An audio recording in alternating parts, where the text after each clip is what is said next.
Chapitre 10. La victoire. Monsieur Jenkins n'avait pas plutôt fait quelques pas en direction de la table que la grandissime sorcière poussa un cri perçant. Je la vis sauter en l'air. Puis, elle fut debout sur sa chaise, hurlant. Puis, debout sur la table, agitant les bras. « Qu'arrive-t-il » demandai-je. « Attends, » dit grand-mère. « Reste tranquille et regarde. » Soudain, toutes les autres sorcières, plus de 80, hurlèrent, bondirent sur les sièges, sur les tables, comme si on leur avait piqué les fesses avec un clou. Puis, elles se calmèrent. Elles se raidirent, chacune devint rigide comme un cadavre. La salle était mortellement calme. « Elles rétrécissent, grand-mère !» criai-je. « Comme moi !» « Je sais, » répliqua grand-mère. « Oh, c'est la potion ! Regarde, du poil pousse sur leur figure. Pourquoi ça se passe si vite ?»« Je vais t'expliquer, » répondit grand-mère. « Elles ont pris des doses énormes, comme toi. Le réveil est devenu fou. » Toutes les personnes présentes dans la salle à manger s'étaient levées et se rapprochaient pour mieux voir. Elles commençaient à faire un cercle autour des deux grandes tables. Grand-mère nous souleva, Bruno et moi, pour que nous ne rations pas cette scène irrésistible.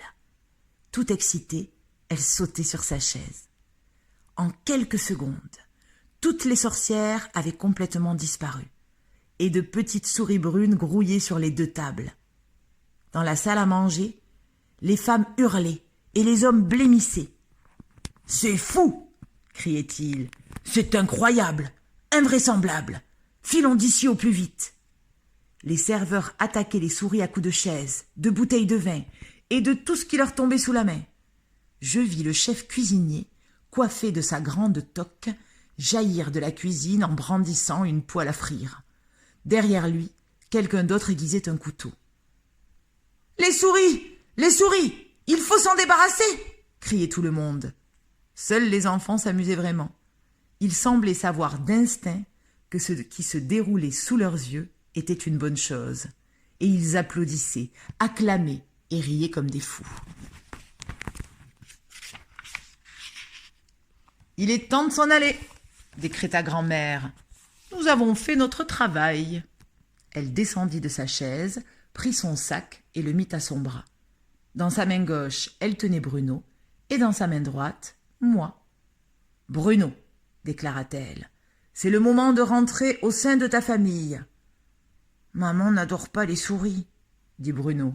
« J'ai remarqué, » dit grand-mère. « Eh bien, il faudra qu'elle s'y habitue. » Trouver monsieur et madame Jenkins ne fut pas difficile. La voix stridente de madame Jenkins résonnait dans toute la salle. « Herbert !» criait-elle. « Herbert, sors-moi d'ici! Il y a des souris partout! Elles montent sur ma jupe !»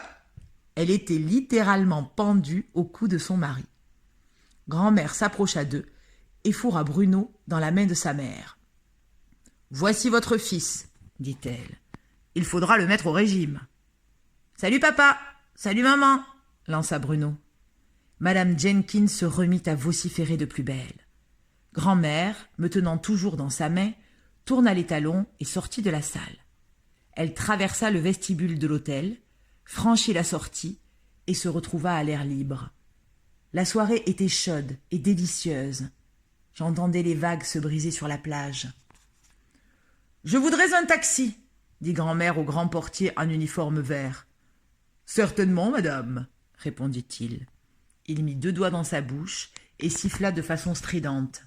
Je l'observais avec envie. Pendant des semaines, j'avais essayé de siffler comme ça, sans résultat. Maintenant, je n'avais plus aucune chance d'y arriver. Le taxi arriva. Le chauffeur était un vieil homme qui portait une grosse moustache noire à la gauloise. « Où allez-vous, madame ?» demanda-t-il. Soudain, il m'aperçut, moi, petite souris blottie dans les mains de grand-mère. « Peste !» s'exclama-t-il. « Mais qu'est-ce que c'est ?»« Mon petit-fils, » répondit grand-mère. « Conduisez-nous à la gare, s'il vous plaît. »« Oh, j'ai toujours aimé les souris, » dit le vieux chauffeur de taxi. Quand j'étais petit, j'en avais des centaines. Les souris sont des animaux qui se reproduisent à toute vitesse. Le saviez-vous, madame? Aussi, si c'est votre petit-fils, je parie que dans 2 semaines, vous aurez quelques arrière-petits-fils. Conduisez-nous à la gare, s'il vous plaît, répéta grand-mère, l'air pincé. Oui, madame, tout de suite. Grand-mère s'assit sur la banquette arrière du taxi et me posa sur ses genoux. Nous allons chez nous? Demandai-je. Oui, répondit-elle, en Norvège. Hurrah! M'écriai-je. Hip, hip, hip, hurrah! Je savais que tu serais content. Et les bagages? Demandai-je. Aucune importance. Le taxi roulait dans les rues de Bournemouth. À cette heure-ci, les trottoirs étaient bondés de touristes qui se promenaient sans but. « Comment vas-tu, mon petit ?» demanda grand-mère. « Bien, répondis-je, merveilleusement bien. » Du doigt, elle se mit à me caresser derrière le cou. « Aujourd'hui, nous avons accompli de grands exploits, dit-elle. « C'est fabuleux, ajoutai-je, absolument fabuleux. »